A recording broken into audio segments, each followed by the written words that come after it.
तय माना जा रहा है। और डोनाल्ड ट्रंप का अगर आप बायोग्राफी उनकी देखें किस तरह से, जन्म उनका 14 जून को हुआ 1946 में न्यूयॉर्क में उनका जन्म हुआ।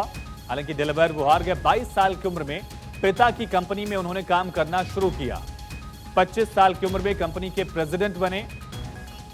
डोनाल्ड ट्रंप 41 साल में रिपब्लिकन पार्टी में शामिल हुए।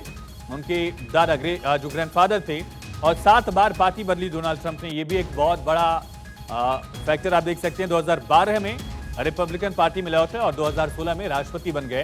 2016 में हिलरी क्लिंटन को हराकर उन्होंने राष्ट्रपति की कुर्सी पर पहुंचे। वो 2020 में डोनाल्ड ट्रंप चुनाव जरूर हारे, लेकिन उन्होंने कभी हार स्वीकार नहीं की और अब एक बार फिर से अमेरिका के 47वें राष्ट्रपति बनेंगे, ये माना जा रहा है। जर्मनी से उनके आए थे, शू मेकर थे वो। उसके बाद उनके पिता ने कंपनी की शुरुआत की। उसी कंपनी में 25 साल की उम्र में डोनाल्ड ट्रंप ने भी काम शुरू किया और लगातार इसी के साथ 41 साल की उम्र में उन्होंने पॉलिटिक्स को ज्वाइन किया। 12 बार राजनीतिक दल उन्होंने बदले।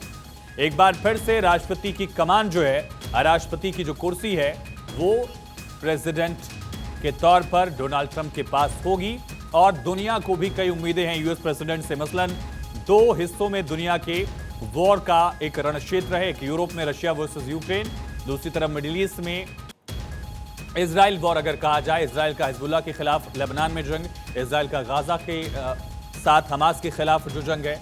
इसके अलावा यमन में भी इजराइल लगातार काउंटर अटैक्स कर रहा होती विद्रोहियों के खिलाफ। ईरान वर्सेस इजराइल में भी एक युद्ध जो है एस्केलेशन की ओर लगातार बढ़ते चला गया, जिससे काफी नुकसान हो रहा है। वर्ल्ड ट्रेड पर इसका असर पड़ा, वर्ल्ड इकोनॉमी पर इसका असर पड़ा और यूएस इकोनॉमी पर भी इसका डायरेक्ट इंपैक्ट देखा गया।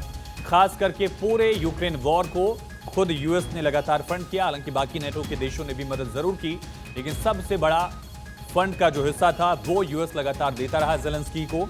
ऐसे में डोनाल्ड ट्रंप ने खुद ये वादा भी किया था कि जैसे ही वो सत्ता में आएंगे, एक फोन करेंगे युद्ध रुक जाएगा। इस तरह का उन्होंने वादा किया था। स्कॉट मॉरिसन अल्बनीज दुनिया के बड़े नेता बधाई दे रहे हैं डोनाल्ड ट्रंप को।